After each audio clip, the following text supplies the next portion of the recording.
del Departamento de Cuidados Paliativos y creo que nos vimos en Semio.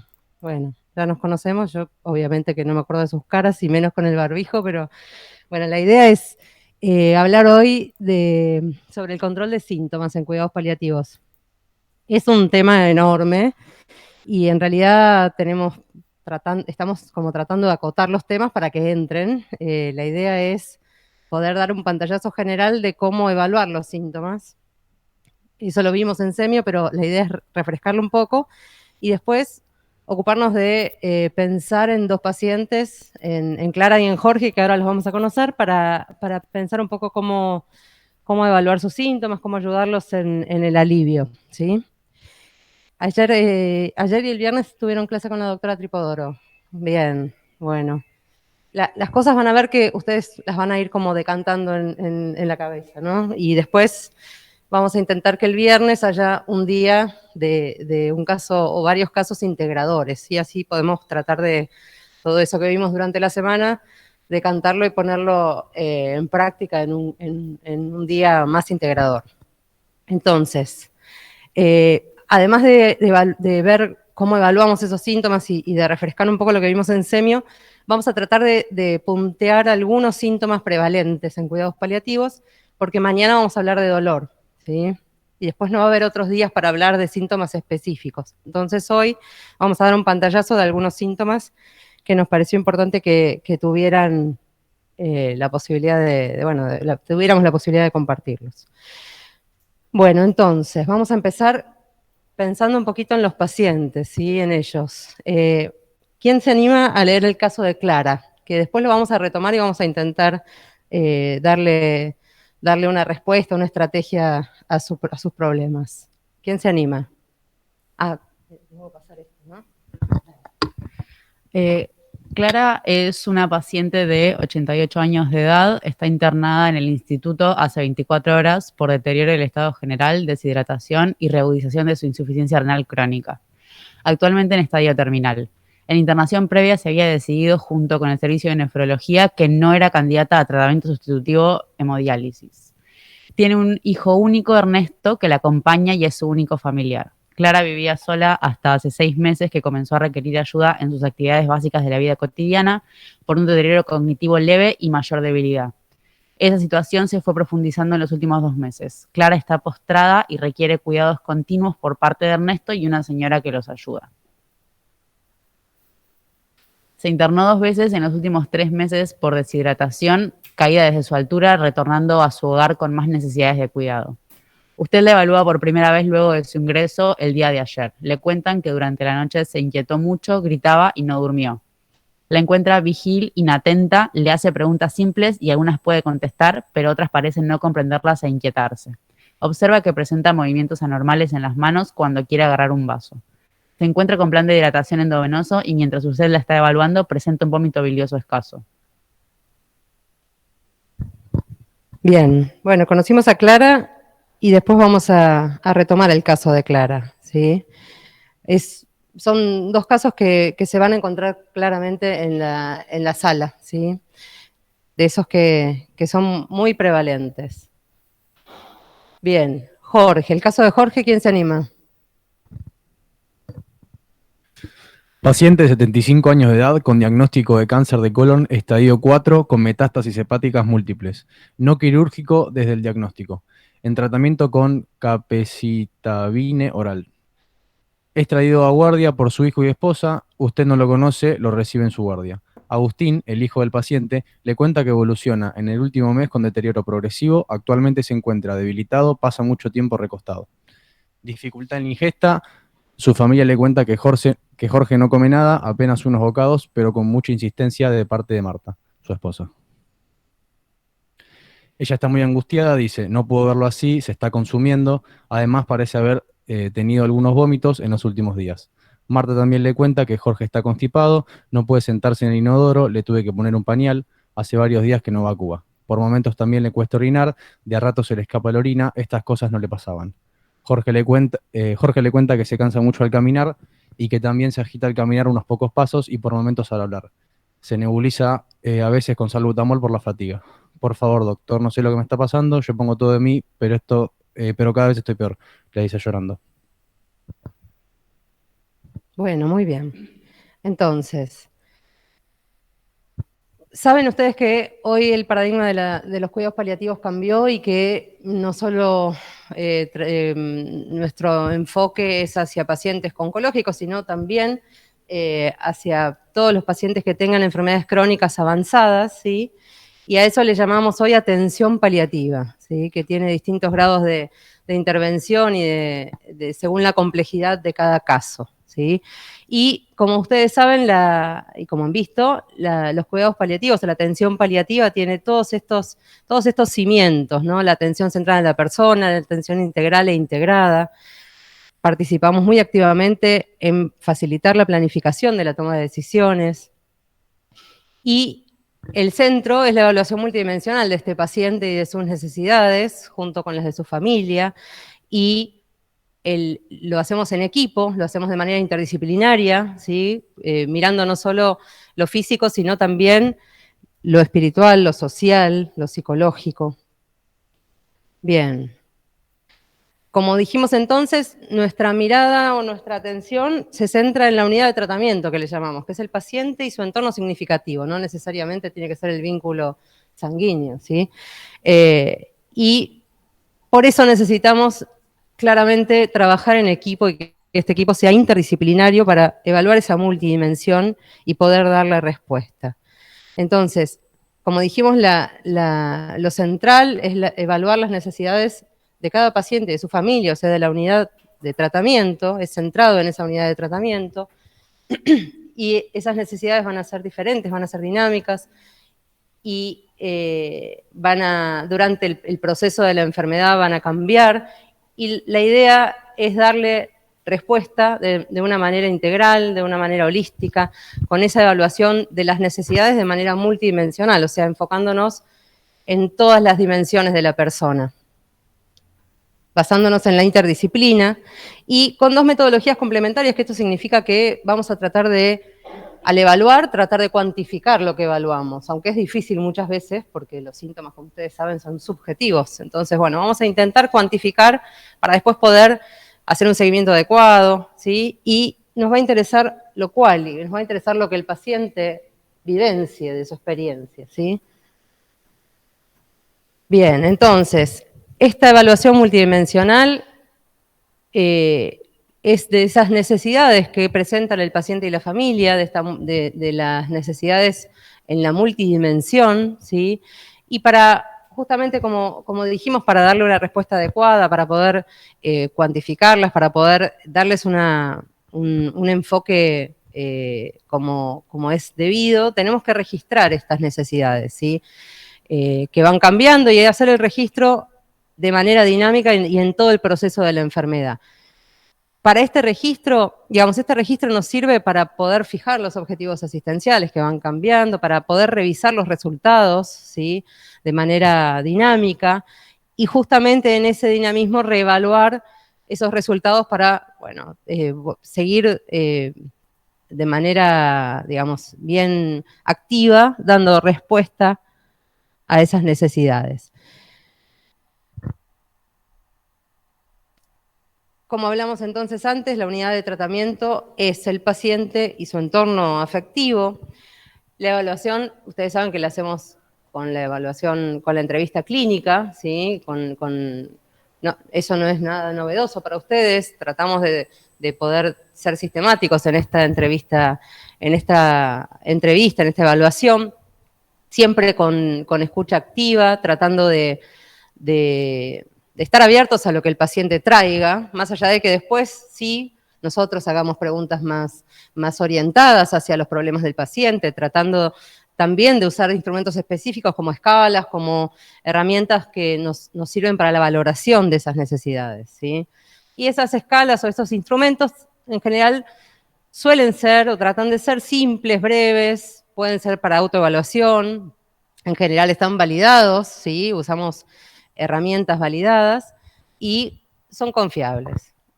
Entonces, esto por ahí es algo que dentro de lo que es la evaluación clínica que ustedes hacen habitualmente, es algo que por ahí es novedoso, estos instrumentos, ¿sí? Que vamos a tratar ver alguno.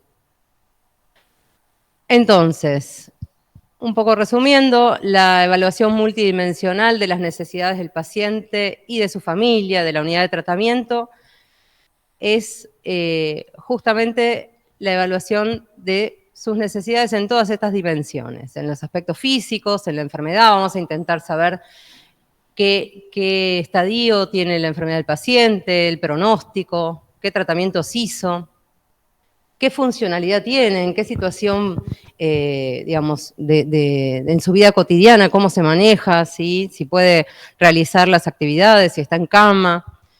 Sobre su aspecto espiritual vamos a intentar indagar en sus valores, en lo que esa persona cree importante para él, en qué se basa el sentido de su vida. Con respecto al aspecto social, vamos a hacer una evaluación sobre su entorno, sobre quién lo cuida, quién es el cuidador principal, cómo está ese cuidador, si esa red que el paciente tiene es adecuada para su cuidado. El aspecto emocional, ¿sí? Aunque no seamos psicólogos, podemos hacer una evaluación con respecto a las emociones, a cómo está adaptándose o no a la situación de enfermedad, y también hacer una evaluación psicocognitiva, ¿sí? Tenemos herramientas para evaluar el estado cognitivo del paciente y si existiera alguna alteración de ese estado cognitivo. Y en lo que nos vamos a centrar hoy, que es en los aspectos físicos, ¿sí? En los síntomas que tiene este paciente, qué impacto tiene la enfermedad en su cuerpo, qué síntomas presenta y cómo vivencia él esos síntomas, cómo los experiencia, ¿sí? Bien, entonces, ese aspecto físico se centra en la evaluación de los síntomas, en el control de síntomas. ¿Qué es el síntoma? Esto es así breve. Es una sensación subjetiva. ¿Por qué les parece que es una sensación subjetiva el síntoma?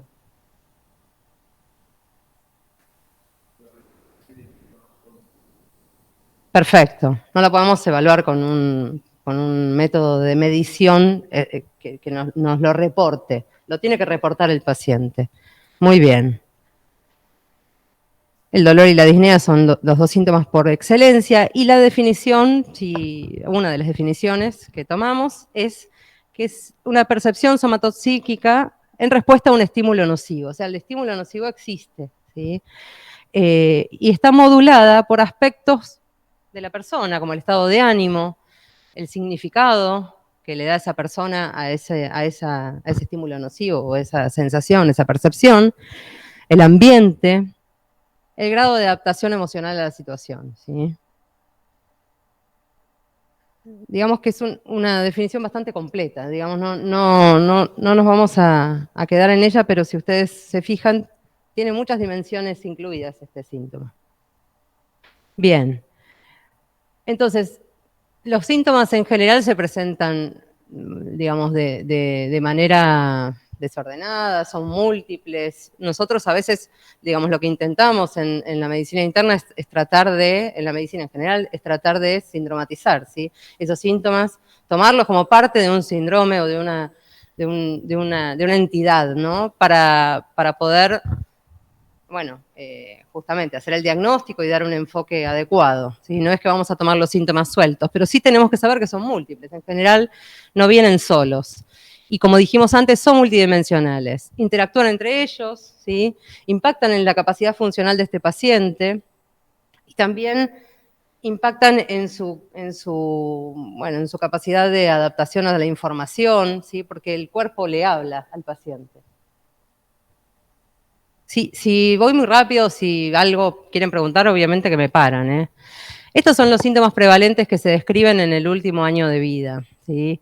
Y ustedes dirán, bueno, estos son pacientes oncológicos. Y no, la verdad es que la prevalencia de los síntomas en otras enfermedades crónicas, avanzadas, en la etapa justamente avanzada o en el estadio terminal de la enfermedad, estos síntomas también son muy prevalentes. La idea es que tengan la clase, así que tranqui, no escriban tanto, no sé, por ahí les sirve escribir, pero sepan que la van a tener. Bueno, y esto es un poco lo que habíamos visto en Semio. que tratamos de, para desglosar los síntomas y evaluarlos de la mejor manera posible y poder darles un adecuado abordaje, hacemos esta regla mnemotécnica que se llama EMMA, ¿sí? Que se trata de la evaluación y explicación, el manejo terapéutico y monitoreo, y la atención a los detalles. Y vamos a ver un poquito de cada una. ¿Qué se les ocurre que es evaluación y explicación? ¿A qué les parece que se refiere eso?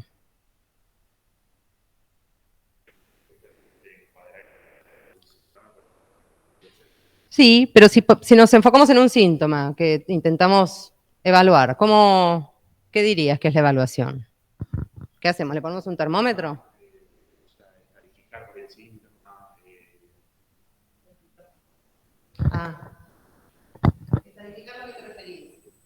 O sea, graduar por ahí el síntoma, por ejemplo, la disnea, clase funcional 1, 2, 3 o 4. Y ¿Qué serían esas del síntoma? las características. Tratamos de caracterizarlo. ¿Cómo lo hacemos? Interrogatorio, perfecto. Interrogatorio, dijeron. ¿Qué más importa? Y escalas. Bien, muy bien. Bueno, entonces, la evaluación. Vamos a intentar que el paciente pueda describirlo, que pueda caracterizarlo. Vamos a intentar pensar en la causa y el mecanismo de este síntoma. Vamos a tratar de ver cómo es en el proceso, el patrón evolutivo, ¿sí? Y otros factores que pueden evaluar en ese síntoma. Entonces, primero que nada tenemos que creer en lo que el paciente dice. Perdón que me alejé del micrófono. ¿Se escucha igual a veces que me voy? Sí, se escucha. Bueno, perdonen. Entonces, creer en lo que el paciente dice. Tratar de propiciar el tema, porque uno cuando se encuentra con un paciente no sabe lo que le pasa, pero por ahí el paciente empieza a contar cosas que a uno le hacen sospechar algún síntoma presente, entonces uno tiene que tratar de poner el tema sobre la mesa, porque por ahí el paciente lo desestima y a nosotros nos sirve, ¿sí? Entonces propiciemos el tema. Hagamos una historia clínica detallada, obviamente como ustedes saben, con todos los antecedentes, todo lo que ustedes ya saben muy bien. El examen físico tiene que ser minucioso, completo y también muy orientado a lo que nos diga ese paciente sobre el síntoma, ¿sí? Vamos a evaluar, como ya sabemos, la esfera psicosocial, y vamos a tratar de identificar la causa y revisar el tratamiento previo, porque a veces los pacientes ya tienen un tratamiento de esos síntomas. Bien, y en general, muchas veces, por ejemplo, este es un ejemplo de un paciente oncológico. Nosotros viene el paciente y tiene dolor y decimos, bueno, tiene metástasis ósea, seguro que el dolor es por las metástasis, listo, me quedo ahí. Y no, puede haber otras causas y tenemos que tratar de ponerlas en el abanico de posibilidades. Puede haber, obviamente, la enfermedad misma, por las metástasis óseas, generarle dolor, pero también puede estar relacionada con la enfermedad, pero no necesariamente con esas metástasis, y puede haber otro dolor, que es el dolor neuropático por compromiso radicular por esas metástasis óseas, ¿sí? Por el compromiso del foramen. Por los tratamientos, a veces los tratamientos pueden generar efectos adversos que generen dolor, ¿sí? Por ejemplo, la mucositis en la quimioterapia genera dolor en la boca. ¿Y por qué este paciente tiene cáncer de, no sé, de próstata, tiene dolor en la boca? Y bueno, tenemos que pensar que el tratamiento también puede generar síntomas. O puede tener síntomas por otra enfermedad, ¿sí? Tiene artrosis el paciente y tiene dolor por eso también. Eran las causas probables. Entonces, como dijimos acá, como dijo el compañero, también tenemos que evaluar las características del síntoma. Y el paciente por ahí lo describe de una manera y es una manera escueta o es una manera que no nos es muy útil, y nosotros tenemos que tratar de prestarle palabras y darle opciones. Bueno, ¿y qué le parece a usted? ¿Cómo es el dolor? ¿Le aprieta, le muerde, le quema, le arde? ¿Sí?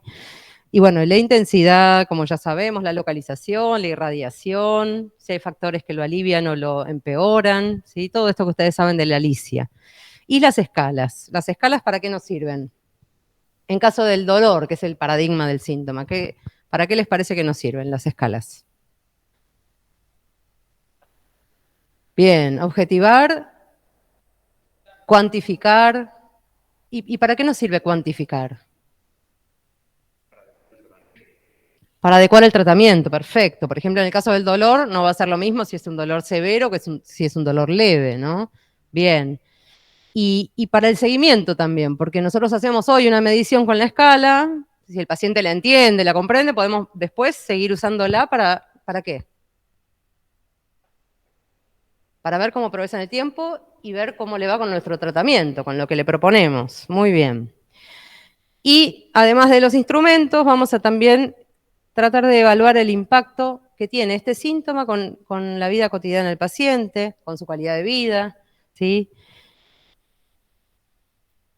Bueno, entonces las herramientas de evaluación, como dijimos antes, son fáciles, en general son sencillas, son sensibles, comparables, validadas, como dijimos antes. Entonces, sirven para evaluar la respuesta de las intervenciones y el seguimiento evolutivo. E inicialmente para ver cuál es la estrategia que le propondremos al paciente. Ayer estuvieron viendo con la doctora, me dijo Vilma que les dio a los otros, se perdieron el souvenir ustedes, después que compartan, ¿no? Bueno, la idea de...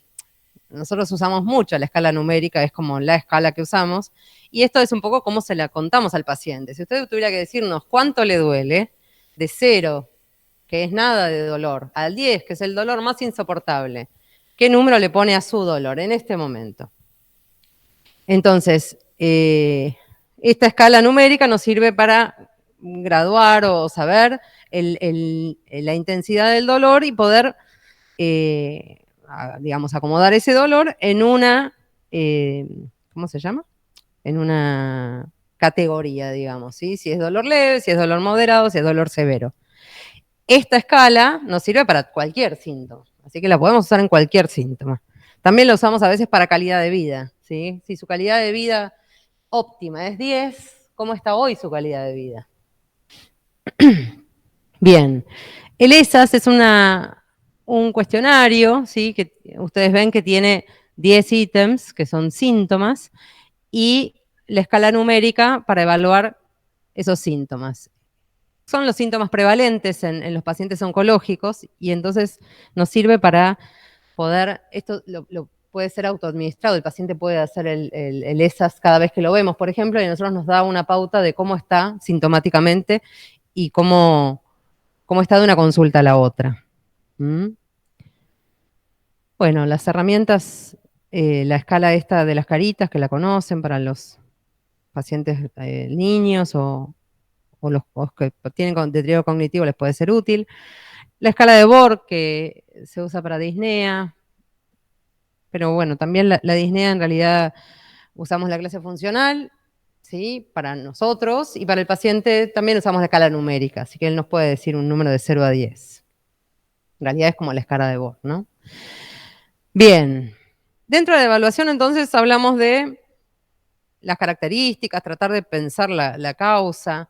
Y en esto de pensar la causa tenemos que tratar de desglosar el mecanismo fisiopatológico. ¿Y eso cómo lo hacemos? ¿Qué les parece a ustedes?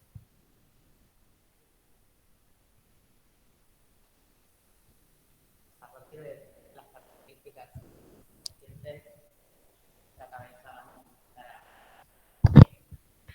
A partir de las características que nos cuenta el paciente, en nuestra cabeza vamos a empezar a descartar algunas entidades y a sumar puntos, digamos, para el diagnóstico de otras. Perfecto.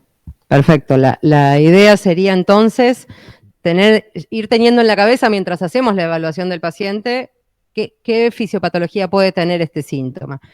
Y además de en el interrogatorio, ¿de qué otro modo podemos evaluar este mecanismo fisiopatológico? Con el examen físico. ¿Y algo más? Con estudios complementarios, supongo. Perfecto. Todo, digamos, inicialmente uno hace el anamnesis, después el examen físico, y eso nos lleva ¿a qué? A pensar qué estudios complementarios vamos a pedir, ¿sí? Entonces, esto es parte de la evaluación, no es una cosa sacada en otro, digamos, haciéndola, no la tenemos que hacer de otro modo, la tenemos que hacer como hacemos las cosas siempre, como hacemos la evaluación clínica siempre.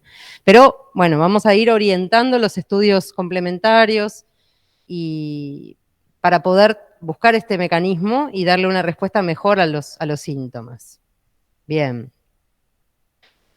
Y en esta evaluación también, como dijimos, los factores psicosociales, esta evaluación psicosocial que vamos a hacer, aunque seamos médicos, tenemos que contemplar estas otras dimensiones porque nos van a ser útiles además, porque si nosotros no miramos esto, nos vamos a quedar con la mitad de la información útil para poder abordar el síntoma, ¿sí? Entonces, emociones como el miedo, el enojo, personalidad, somatización, cosas, digamos, recursos que el paciente tenga de afrontamiento, que en la primera evaluación no lo vamos a saber así tan claramente, pero vamos a ir teniendo datos sobre cómo este paciente enfrenta las situaciones adversas, su capacidad de verbalizar, los vínculos que tenga, la red, ¿sí? Antecedentes de otras experiencias, antecedentes patológicos, expectativas.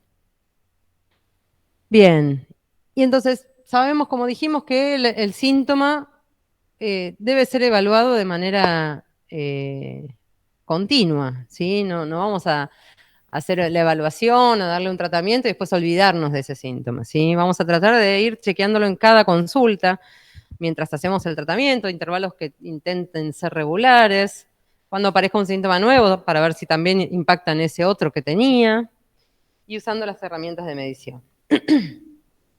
Con esto ya estamos.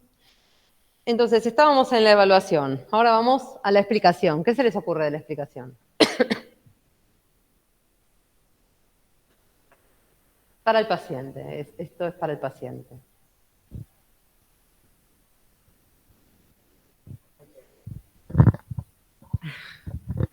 Y hay que contarle al paciente, claramente no todo el proceso de pensamiento que hicimos, pero sí contarle qué es lo que tiene, si tenemos que hacer algún estudio para diagnósticos diferenciales, quizás no le contamos los diagnósticos diferenciales, pero sí le vamos a explicar los estudios que necesitamos y cómo van a hacer esos estudios. Y bueno, si tenemos un diagnóstico, le contaremos el diagnóstico. Perfecto. Y explicarle al paciente, ¿les parece que puede ser útil en qué para él? Para darle tranquilidad.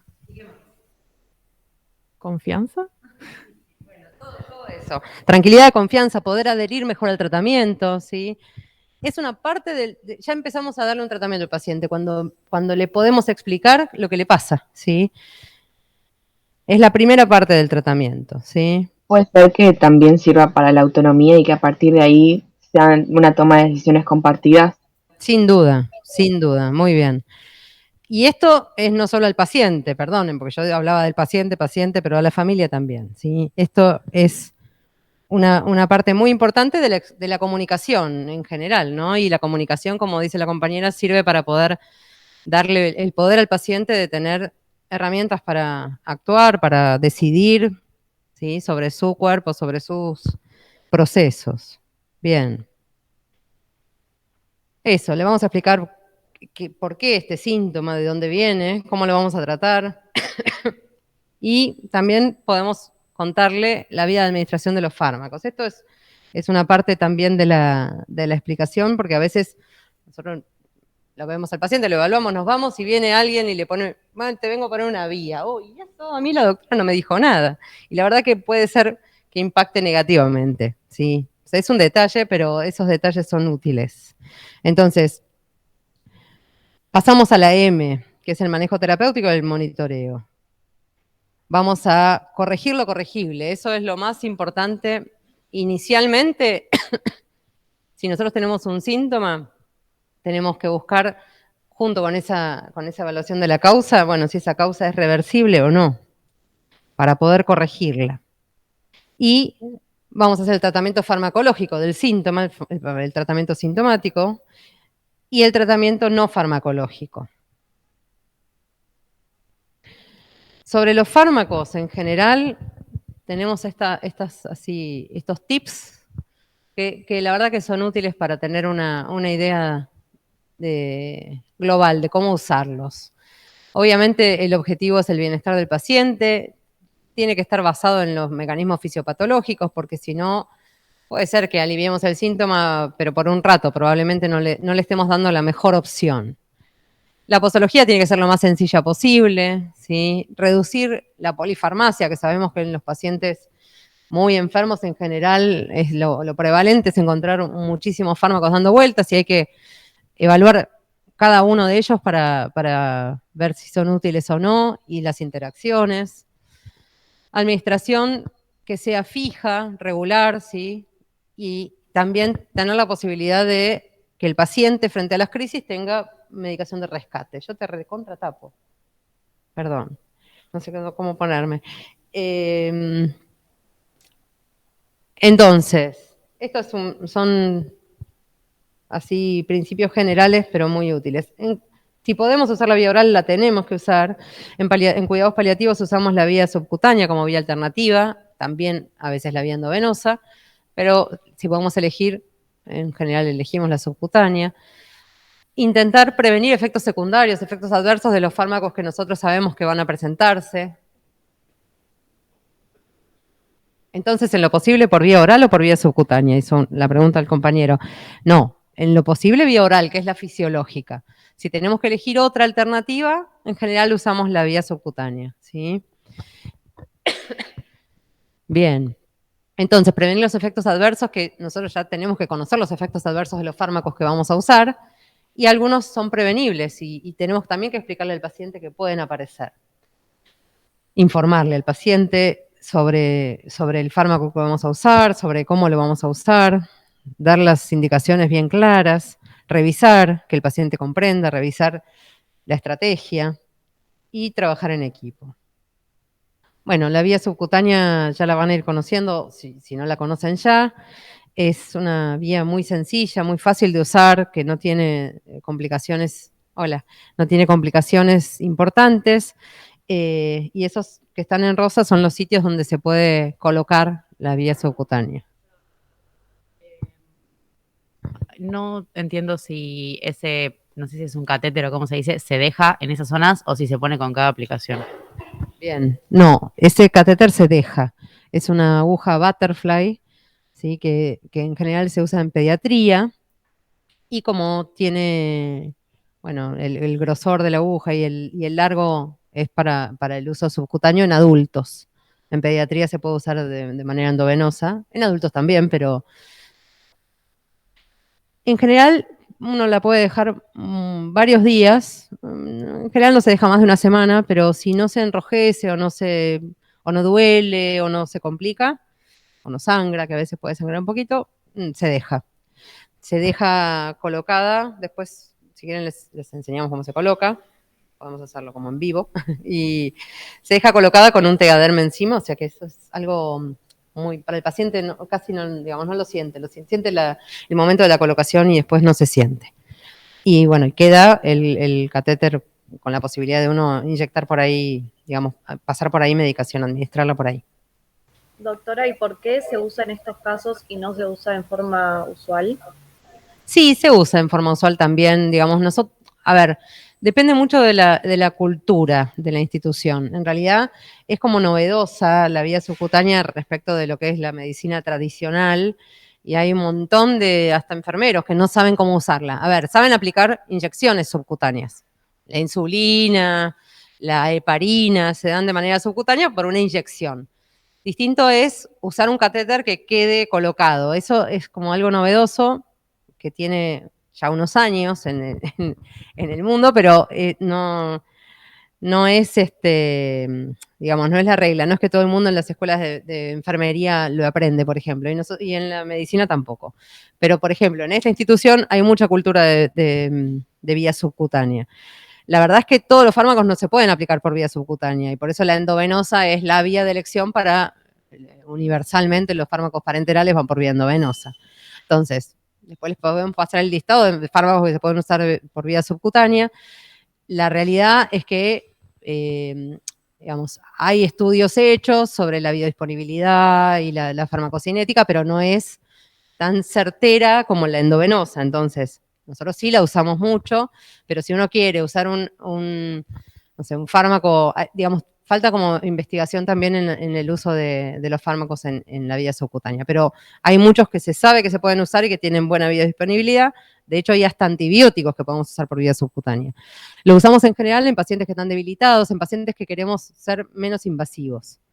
Pero tenemos que saber que en pacientes que están en cuidados paliativos, que tienen nuestra atención y quizás están en estadio terminal de la enfermedad, también podemos usar la vía endovenosa, no es que está prohibida, ¿sí? Nosotros vamos a hacer la elección de acuerdo a cómo está nuestro paciente y a qué posibilidades digamos, a qué es lo mejor para él. En realidad, la vía subcutánea es de elección en el domicilio. Nosotros, cuando vemos pacientes en domicilio que están por ahí con deterioro funcional y que no pueden movilizarse al hospital y tienen seguimiento domiciliario, la verdad que la vía subcutánea es de elección porque tiene muy pocas complicaciones. Podemos hidratar por vía subcutánea también, con un límite en la hidratación y con ciertas condiciones del paciente. Cuando hay edemas no es fácil hidratar. Desde el subcutáneo se absorbe la hidratación hacia el torrente sanguíneo y eso, bueno, a veces puede ser dificultado por la situación clínica del paciente. Pero es una vía bastante versátil, pero limitada al uso en cuidados paliativos.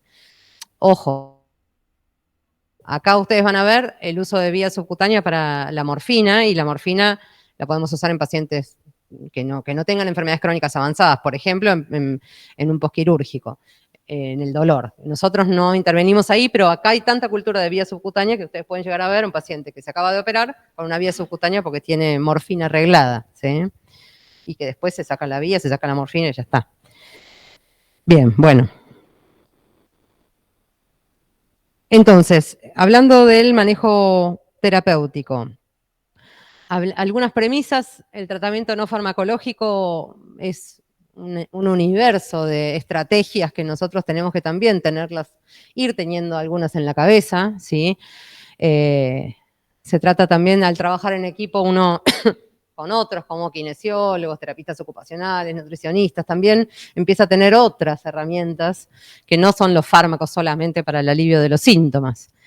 Y tenemos que tratar de consensuar las estrategias en equipo. Cuando sentimos que no tenemos herramientas, no vamos a decir que no hay nada más para hacer, vamos a buscar a otros que sepan más, ¿sí? Bien. Y el monitoreo es la otra M. Tenemos que revisar, no podemos decirle a un paciente, bueno, yo le doy el tramadol para el dolor y, bueno, no lo veo nunca más y no sé cómo le fue, no sé si tuvo efectos adversos, no sé si le fue útil o no le fue útil, si usó rescates, ¿sí? Si tengo que estar atento en el seguimiento, y este monitoreo tiene que ser, si es posible, con las escalas que veníamos usando para poder hacerlo un poco más certero.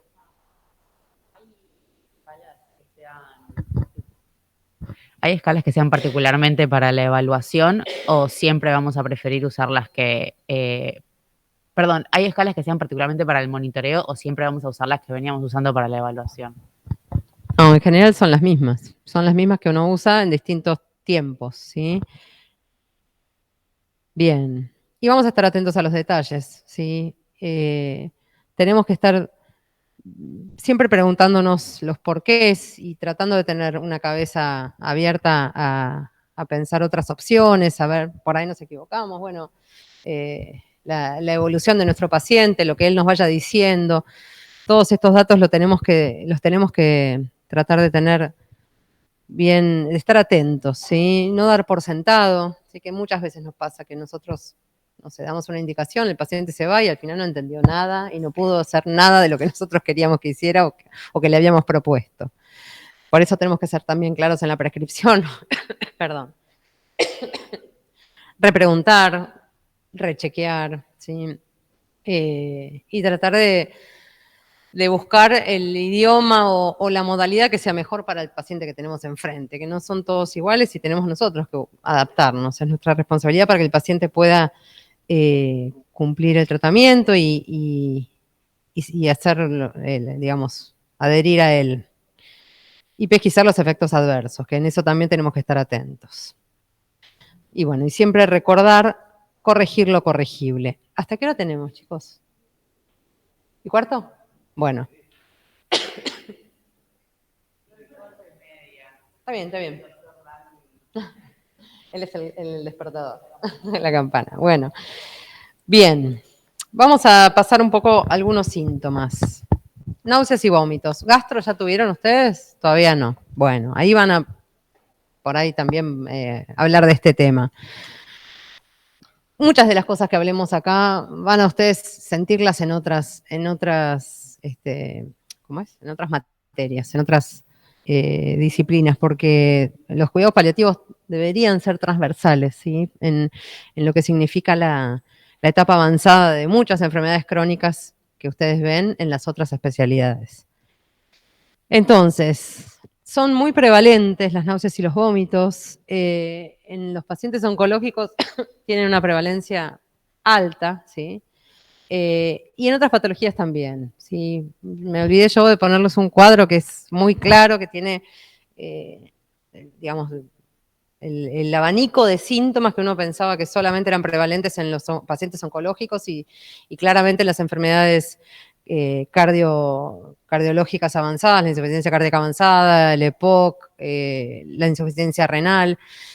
Muchos de estos síntomas son tan prevalentes o a veces más que en los pacientes oncológicos. Digo esto porque tenemos que estar atentos en los otros pacientes también. Por ahí uno se esmera por el alivio sintomático en el paciente oncológico porque es como el paradigma de los síntomas y la verdad es que en todas las enfermedades crónicas, en el estadio avanzado, hay síntomas muy prevalentes. Bueno, a modo de esquema, la fisiopatología de las náuseas y de los vómitos tiene que ver con los aferentes que vienen de la periferia, pero también puede haber, digamos, metabolitos o sustancias o drogas que actúan directamente en la zona quimiorreceptora gatillo y a veces también en el centro del vómito y después en el centro del vómito para generar el mecanismo del vómito. La realidad es que esto nos sirve para pensar los fármacos, ¿sí? Obviamente la fisiopatología de estas náuseas y vómitos nos van a orientar en qué fármacos tenemos que usar. Y ahora vamos a ver un poquito de eso. Causas. La constipación, la disfunción autonómica, la gastroparesia, la estasis gástrica, la úlcera gastrodenal, todas estas son causas de náuseas y vómitos. Como ven, son una infinidad. ¿Ya estamos? Me dijeron y cuarto, o cuando aparece el Andy, apareciste. Y cuarto y así vamos organizando. Dale, y cuarto. Sí. Está en otra cosa. Bueno, vamos a ir rapidito. La idea es que esto lo pueden leer realmente en cualquier lado, pero la idea es ahora un poco cómo pensar estas náuseas y vómitos. Esto es como a modo de resumen, cuando uno encuentra un paciente que tiene náuseas que no se alivian con el vómito y que es una náusea constante, muchas veces tenemos que pensar que lo más probable es que tenga que ver con esto que hablábamos hace un ratito, las sustancias o fármacos que pueden estar actuando directamente en la zona quimiorreceptora gatillo. ¿Por qué? Porque el vómito en general alivia las situaciones nauseosas que tienen que ver con la plenitud gástrica, ¿sí?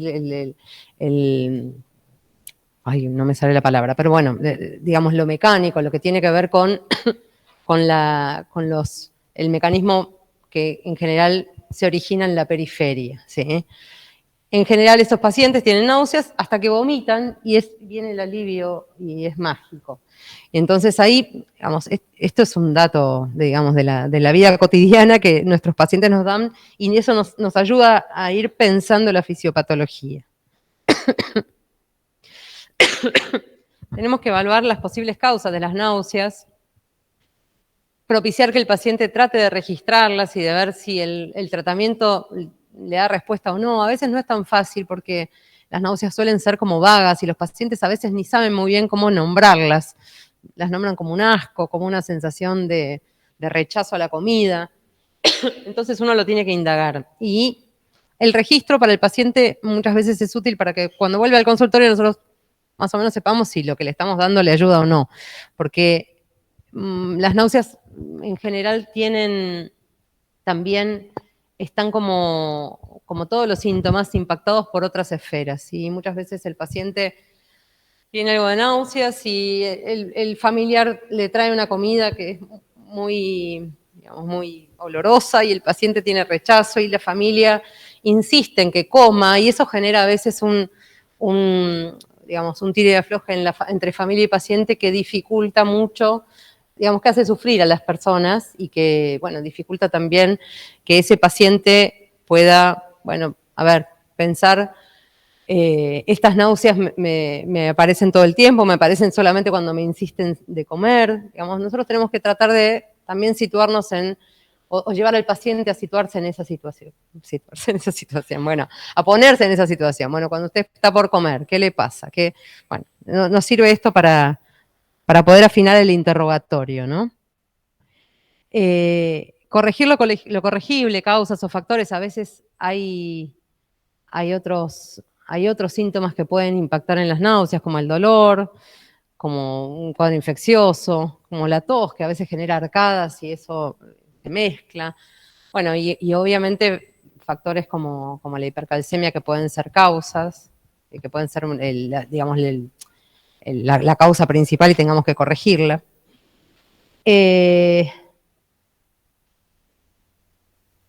A menudo son multicausales y especialmente hacia el final de la vida. Eso es así. Y a veces uno intenta el alivio y a veces no es tan sencillo que poder erradicar las náuseas, ¿sí? A veces tenemos que combinar antieméticos, a veces se dan situaciones difíciles como la suboclusión intestinal o la oclusión intestinal y tenemos que poner estrategias también no farmacológicas, ¿sí? Además de estas que vemos, como una sonda nasogástrica, por ejemplo, ¿sí?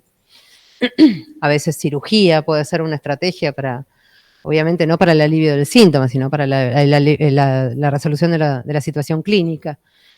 Y en las medidas no farmacológicas encontramos estas como ofrecer comidas y bebidas frías, tratar de hacer una dieta fraccionada, ¿sí? No sobrecargar al estómago de alimentos copiosos, no forzar la ingesta. Esto es muy difícil, es algo que tenemos cultural. Nosotros cuando cuidamos a las personas en general les ofrecemos comida y bueno, y esto es muy difícil para las familias, el negociar con esto, ¿sí?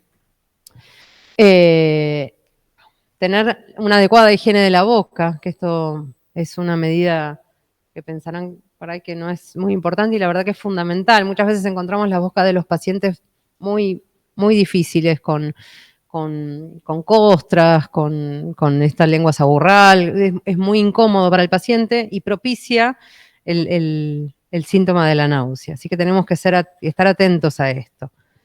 Y evaluar las vías de administración de los fármacos, porque si estamos viendo que el paciente no tolera nada, no vamos a seguir insistiendo en darle fármacos vía oral. Vamos a hacer una prueba, pero enseguida tenemos que cambiar la vía de administración. Con respecto a las medidas farmacológicas o el tratamiento farmacológico,